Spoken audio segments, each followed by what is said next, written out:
Good afternoon. Welcome to today's webinar on the subject of the R2V3 standard, lessons learned, and common NCRs. My name is Austin Matthews. I am the EHS Program Manager with Perry Johnson Registrars. Welcome. I have a brief agenda on this first slide. We'll cover some housekeeping items, talk a little bit about PJR, who we are, what we do, highlight the benefits of certification to R2V3, and then we'll get into the bulk of the presentation, which includes a discussion of common NCRs and some lessons learned through our experiences thus far with R2V3 as a certification body. We will close with an overview of the certification process for anyone who is pursuing initial certification in the near future rather than a transition audit necessarily. And we will allow time for questions at the end.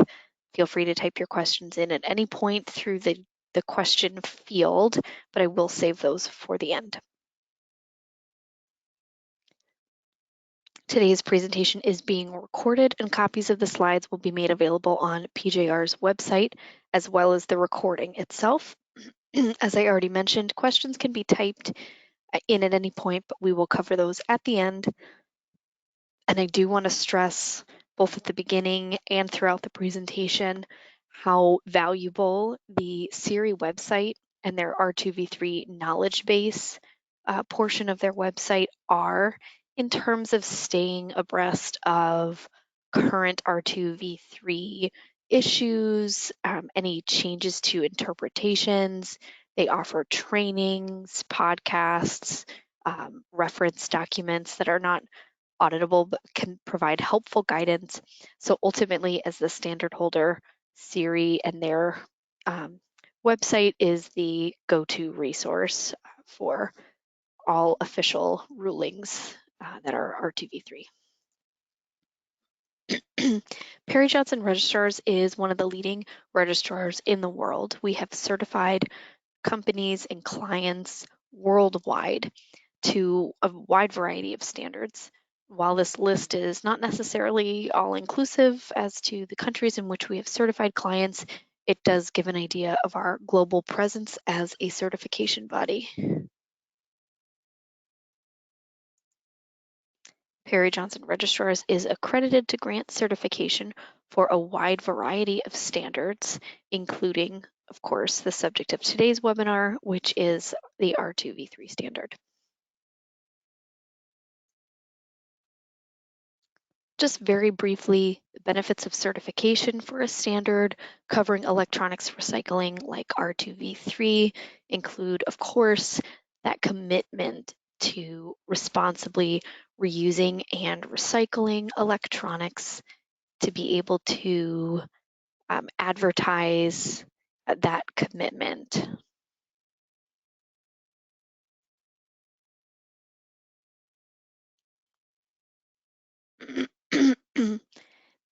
The certification process maintaining, implementing the standard also drives improvement in an organization's environmental health and safety performance by fulfilling the requirements of the standard itself.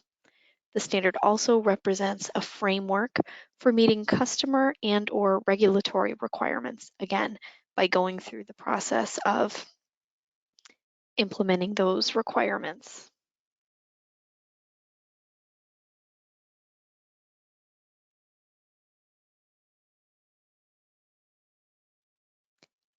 It also drives improvement in a number of other areas, including management commitment and employee engagement levels.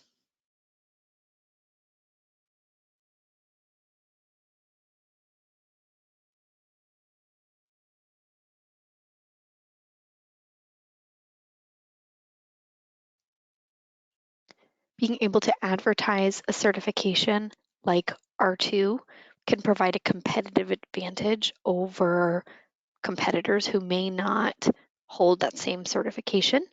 And again, going hand in hand with being able to advertise that commitment to recycling along with the competitive advantage the certification itself can provide, Both of those can lead to improvements to an organization's public image, potentially standing out as a more sustainable organization or a company that prioritizes data security or sustainability, again, compared to local competitors.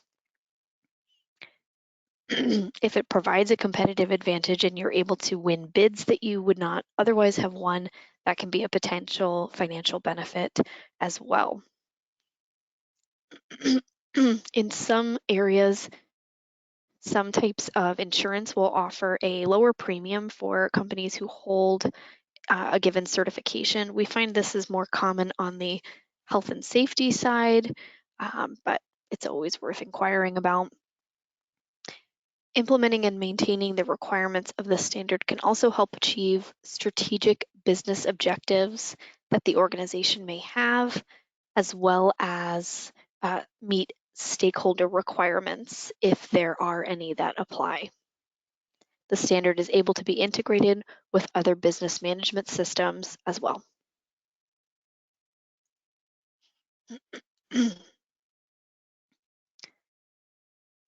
As a certification body, PJR is required to track and report our NCR Trends to CIRI. This is something that they require on a monthly basis and monitor for trends.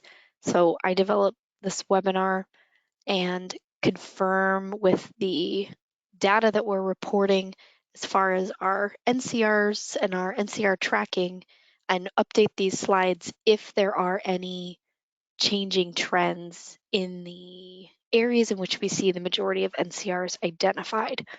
These aren't in any particular order, so far these slides haven't changed very much, but I will continue to keep those updated.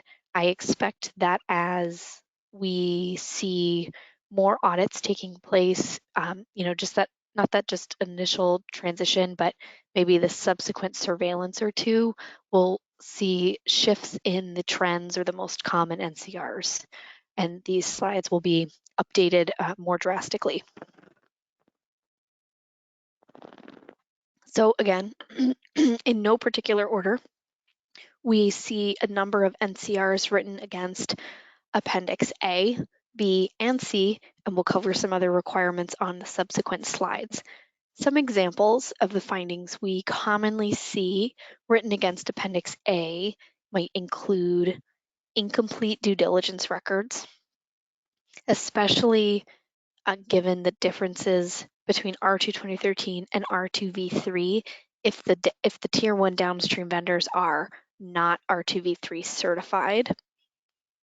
We see incorrect identification of downstream vendors as R2V3 downstream vendors when really perhaps they are still only certified to R2 2013, or worse yet, are not R2 certified at all.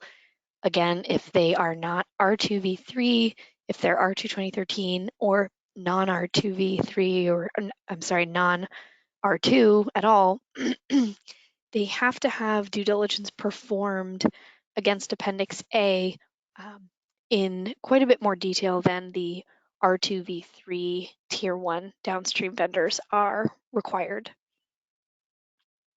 We also see findings against the verification expectations for downstream vendors to meet relevant appendix requirements.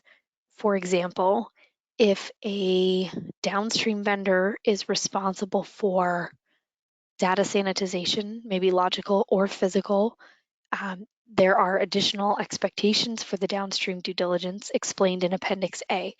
That seems to be commonly overlooked, or perhaps an organization isn't making the connection between the initial expectations for due diligence and then those additional requirements where other appendices may come into play.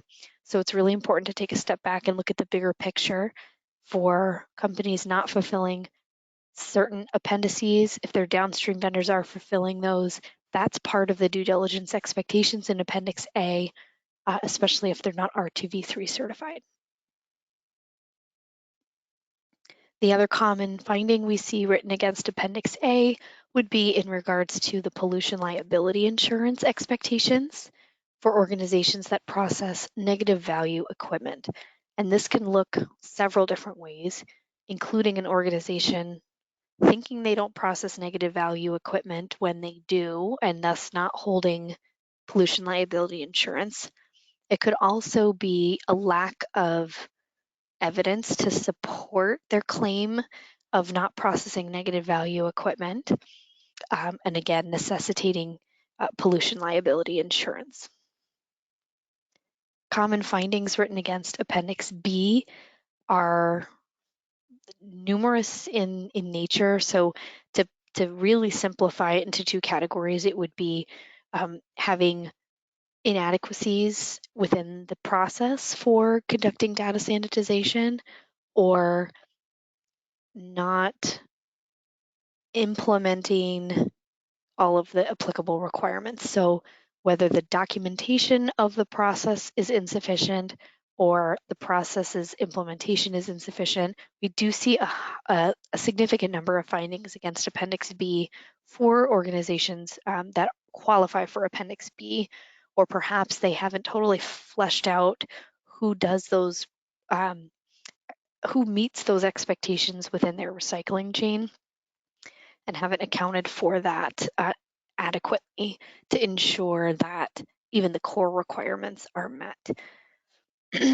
Some examples of the findings we see with Appendix B may relate to the software, the types of software being utilized for sanitization, or in fact, a lack of software.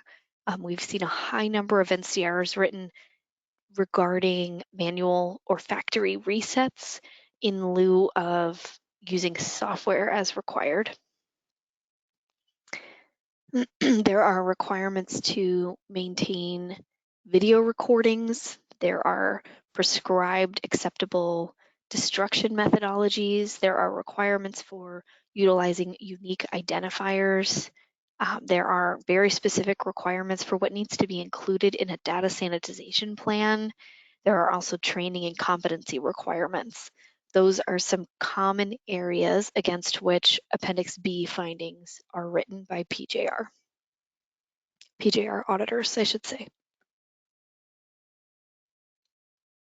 Similar to Appendix B, Appendix C does have quite a few requirements within it. So to overgeneralize, we could see insufficient processes or insufficient documentation or procedures as far as Appendix C findings go.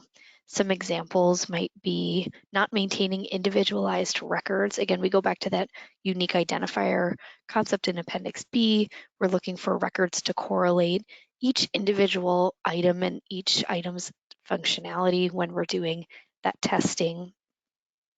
Software requirements are also found in Appendix C. That's a common source of NCR. We need to account for all relevant media types. That's another relevant type of NCR. If you are accepting a wide variety of electronics but have only outlined the testing protocols for a subset of those, that could be an issue with Appendix C. There are also prescribed criteria to be included in the reuse plan, which can possibly lead to Appendix C findings.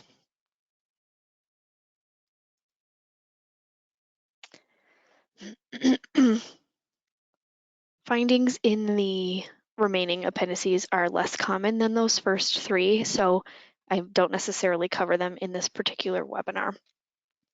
Again, not in any particular order as far as the number of NCRs, but rather going chronologically. We go next to the core requirements. Common NCRs against core requirement 1 might include missing relevant names under which you do business that should be included within the certification, or having DBAs used as DBAs without that formal DBA registration. So maybe it's not a legal entity name as it needs to be. The schemes identified in the code of practice affect scope, audit time, and a number of other factors. So ensuring that the correct scheme is applied is very important. Excuse me. And the code of practice also specifies the verbiage that is permitted within a scope, and it directly correlates to the appendices that an organization qualifies for. So there really is no room for revising the scope statement or tweaking the verbiage. It needs to accurately reflect the appendices being certified and the types of electronics being audited and processed at the facility. So scoping is very important too. A common NCR against Core 3 is covering the risk assessment and exposure evaluation requirement. So this likely goes above and beyond what ISO 14001 may require or what you may already have had documented for R2 2013. This is a common NCR for Core 3. Common NCR against Core Requirement 5 would be incomplete or insufficient transaction summaries, perhaps. Not all inbound and outbound transactions are accounted for. Perhaps they're accounted for, but not to the level of detail expected in R2V3. Perhaps you're still getting your arms around a process to account for all the transactions. That's a common source of NCR for Core Requirement 5.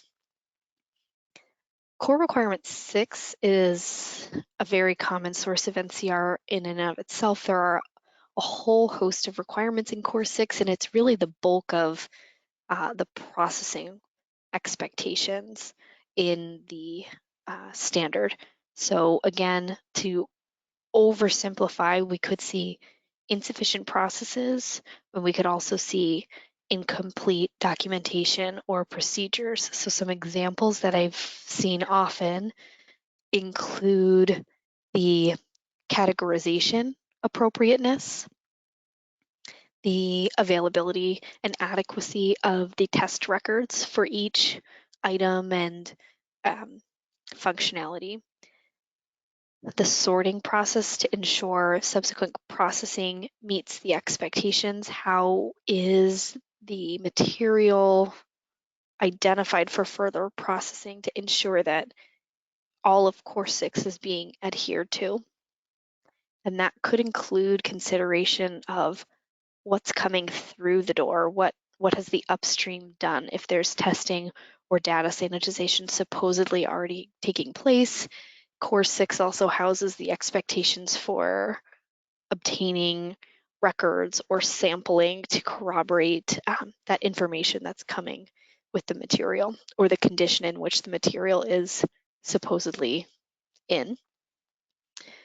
Incorporating or adhering to the REC is another common source of NCR. You can use the grading and categorization in the REC, or you can have a cross-reference, but you do need to fulfill one of those two requirements to be able to demonstrate that the REC is incorporated into the R2V3 system. And that's something that we sample during our audits, is the process for grading in alignment with the REC, again, whether it's a cross-reference or using those exact categories, and then do those outputs make sense? Are we seeing functionality and cosmetic codes that make sense given the condition of the equipment being sampled and the test records that are being maintained with the equipment? There are some sampling requirements as well, as I mentioned earlier. That can be a source of NCR if the sampling is inadequate, ineffective, or overlooked. Common NCRs against Core 7, again, a whole host of data sanitization and security expectations. So we could see incomplete processes, we could see incomplete documentation or procedures. Some examples include insufficient data sanitization plans, data security plans, missing prescribed items, training protocols not met, inadequate controls for pre-sanitized media, missing acknowledgments for those with specific security clearances. Is the security adequate within the facility? Is material controlled when it's received and throughout processing until it's sanitized, or through transport if the sanitization is not completed on site? The appropriateness or the completeness of those independent audit requirements. Those are some common NCRs against Core Requirement 7. Core Requirement 9, we commonly see insufficient closure plans. Perhaps some of the prescribed requirements are not accounted for within the documented plan. We also see insufficient financial instruments. That could be that the documentation of the financial instrument doesn't meet the expectations, or that the financial instrument itself does not meet the requirements. We have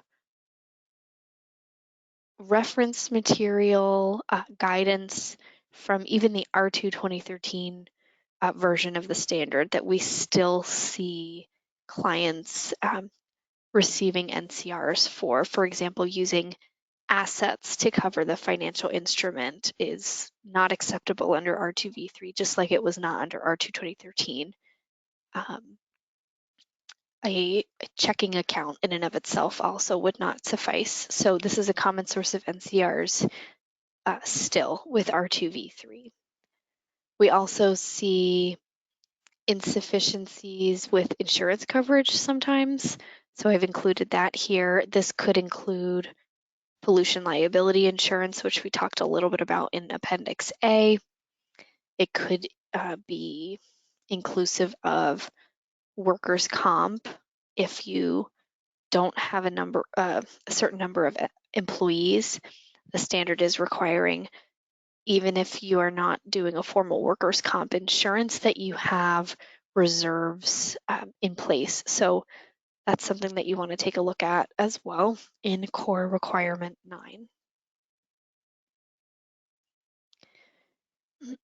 9. Those are some of the most common NCR core requirements and appendices, overgeneralized so that we can cover it all within the allotted time. Certainly, as I mentioned earlier, the CRE website and the knowledge base, they do focus on certain areas as they're seeing trends as well. You may see interviews, you may see additional training come out, you may see formal interpretations, different material, and they're monitoring those trends as well. So you can tune back into future webinars as we maintain these slides, but you can also utilize the CRE website as a reference tool. Switching gears from the common NCRs, I also want to cover some of the lessons learned over the last almost 2 years of auditing to R2V3 now. One of the biggest learning curves, or one of the most important elements, are the appendices, identifying the correct appendices. We don't want to be missing any, but we also don't want to include any that are irrelevant. The appendices have a significant impact on a number of things: the audit trails, the scope statement on the certificate, the audit time, especially when there is more than one facility. The further off we are on the appendices, or the less we understand the processes to determine the appendices, the more significantly audit time could be insufficient potentially. We certainly don't want to have longer audits than necessary and penalize the client with that expense, but we do need to make sure on the other side of that coin that we have enough time to audit all the requirements to which the client is subject. So identifying those appendices is definitely important. We're going to talk a little bit about the contract validation process. It's something that we endeavor to dig into through the contract validation, and then again gets confirmed during every audit. If you have any concerns about your appendices, definitely discuss that with your auditor. You can take a look at some of the resources on the CRE. website, the knowledge base that help guide clients as to what appendices may apply to them as well. It will come down to some fine points about how material is being processed, the types of equipment being used, the processing methodologies, the types of equipment, whether it's for reuse or recycling, for example. So there's a number of variables there, but determining the correct and most appropriate appendices is very important. So we continue to work to do that as accurately as possible. Another lesson learned for a number of clients is one of the key changes with R2V3 is the requirement for some clients to maintain a certified QMS or a quality management system, whereas prior to R2V3 being published, the requirements were limited to EHS, environmental health and safety. So with the publication of R2V3 came the additional requirement for a certified quality management system for some clients. It is based on the appendices. So if you are certifying to Appendix C, D, and or F, you also need a certified QMS. And this was a little bit of a shock to some of our transitioning clients if they were stage 1 and 2 clients. If it was earlier in the transition period, a bit of a scramble for them, perhaps, if they were not already familiar with that requirement or aware of that requirement, to go ahead and get that added. So I like to include it in all the webinar slides for anyone who hasn't already caught that piece of information. We talked already about scoping as far as appendix appropriateness and the prescriptive nature of the verbiage. So again, just to reiterate, the R2V3 Code of Practice is what dictates the scope verbiage. And if you take a look at the Code of Practice, which you can download through Siri's website, you'll actually find a table which correlates one for one the different types of appendices and the portions in which the client is being certified to the exact verbiage that's required to go in the scope. And then the second half of the scope would be specifying the types of electronics that the client processes. So it's very prescriptive. We don't get to decide what we want it to say as long as it's not misleading and accurate like we could with R2 2013. For your other certifications, obviously the R2V3 Code of Practices can't dictate the scope statements for other standard certificates.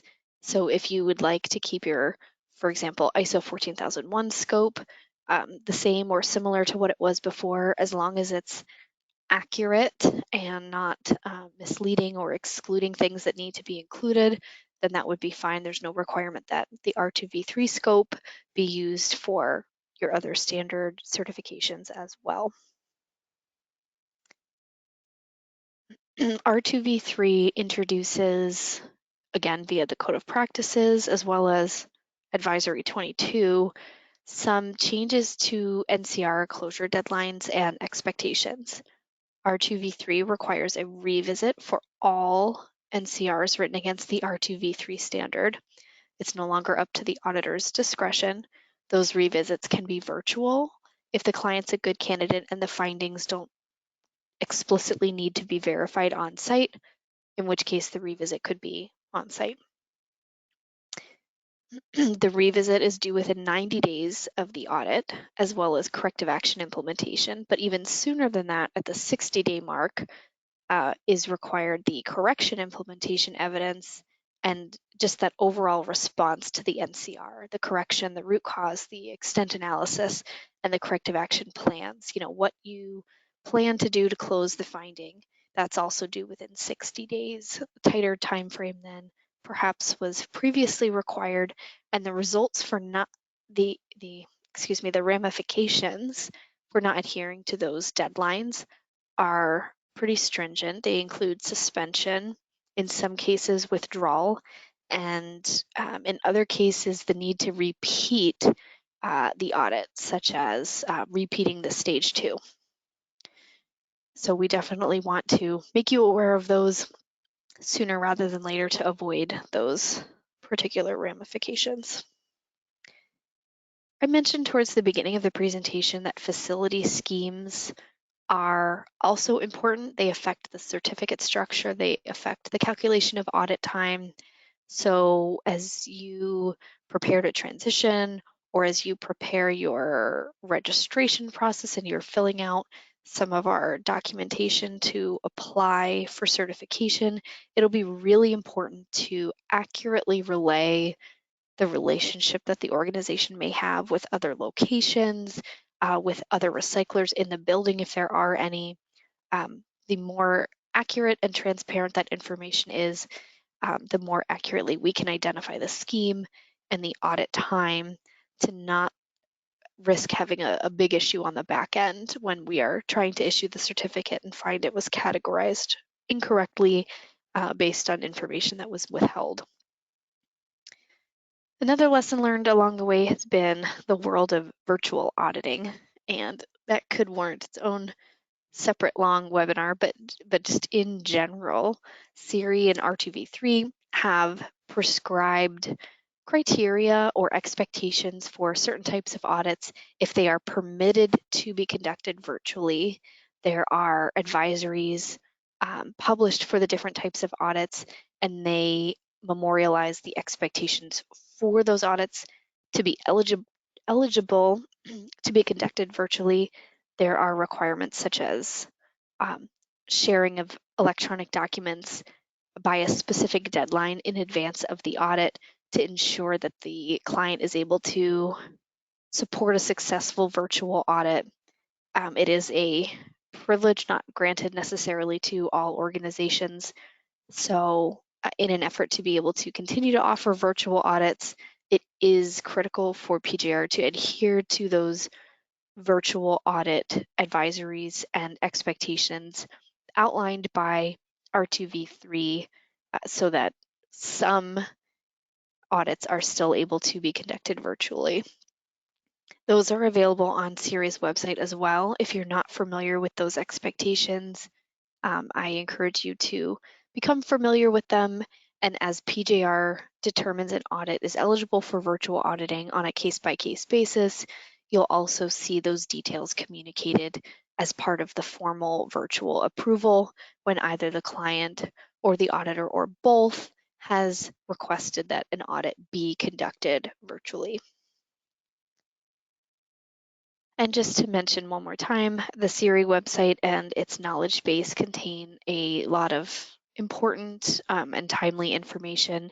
I encourage you not only to review it once, but to keep an eye on it as they may revise information on there or share new content as well. Before we get to any questions, just a quick review of the certification process for anyone pursuing initial certification, which again does differ from clients transitioning from R2 2013 to R2V3.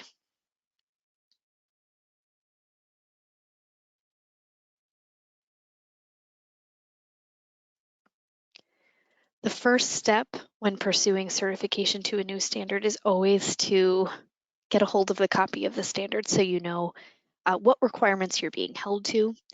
You will then implement the requirements of the standard, conduct any training that is required, implement those requirements, so not just establishing the documentation, but actually doing what the standard and your procedures say you will do, including conducting an internal audit, conducting a compliance evaluation, and conducting a management review.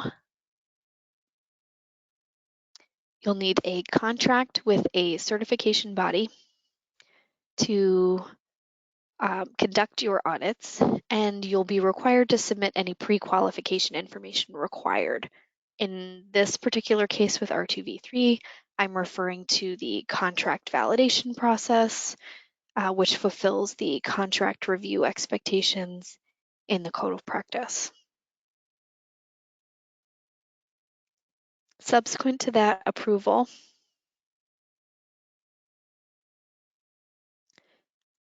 You will conduct your stage 1 and your stage 2 audits, address any resulting nonconformities from either of those audits before a certificate can be issued.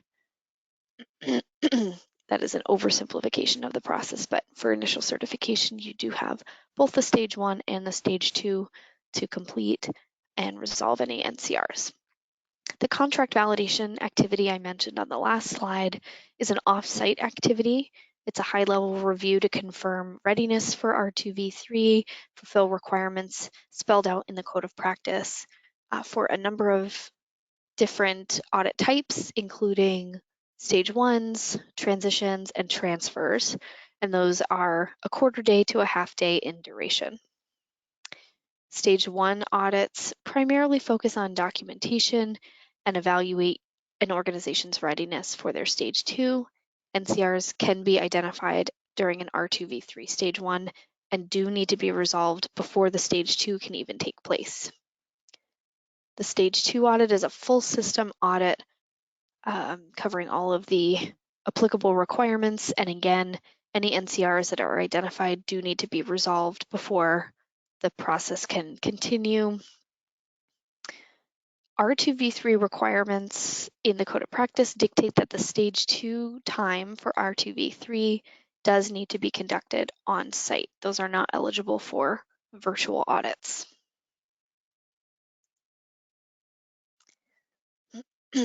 Surveillance audits, once the stage 2 NCRs are closed, the package is reviewed by a technical committee and the certificate issued. The surveillance cycles are the following 2 years, and audits could be semi-annual or annual in nature depending on the contract. Those represent partial system audits, not as lengthy necessarily as the stage 2, and we're able to sample the requirements versus covering all of them like that initial registration process would do. The 3rd year of the cycle represents the recertification audit, which is very similar to the stage 2. It's a full system audit, and any NCRs need to be resolved before a certificate could be issued, restarting the 3-year cycle again.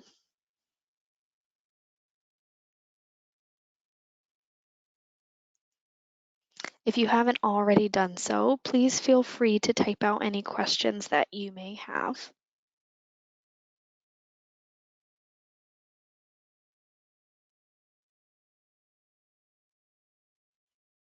And in the meantime, I am going to put my contact information up in case there is a more technical or a client-specific question that would be better discussed outside of the webinar format.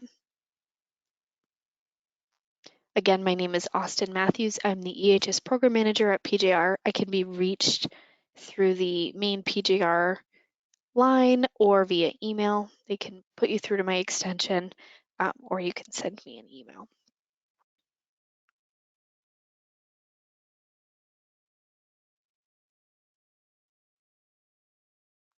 I've also included the sales department phone number here. If you are a new client looking for a quote, looking for information about registration, that would be a great place to start.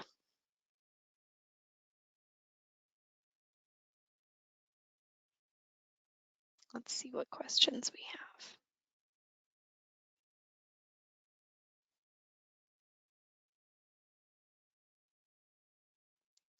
We have a question about stage 1 and stage 2 guidance. A contract in which AS 9100 certification is a requirement. So I'm not sure if your question is related to the R2V3 stage 1 and stage 2 expectations, or if you're asking specifically about the AS 9100 stage 1 and stage 2 expectations. If you're asking the latter, I'm not a good person to answer that question. My focus is specific to EHS and sustainability. So I would recommend for AS 9100 information reaching out to the sales department. since we do have folks that can help with any of those standards. And if you're asking about R2V3 Stage 1 and Stage 2 guidance, the CIRI Knowledge Base website has information about preparing for your audit. I don't recall if it's specifically a checklist format, but they do have audit preparation information on their website.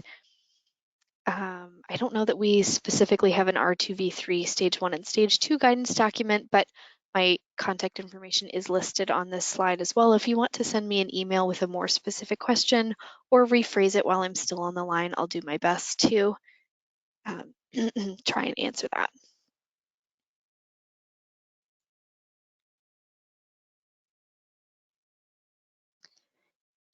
Let me see if there are any other questions. I'll stay on another moment or two in case anyone is typing. In the meantime, just to reiterate, the training is being recorded. Copies of the recording and of the slides will be made available on PJR's website. And we will continue to keep the slide content updated as trends change. So feel free to tune back into a future webinar on this topic, or check out some of the other topic webinars that we do provide each month. I don't think any other questions are coming through on my end. So thank you so much for joining me today. Feel free to tune back into a future webinar. And if you have an R2V3 audit coming up, I hope the content was helpful. Best of luck during your audit.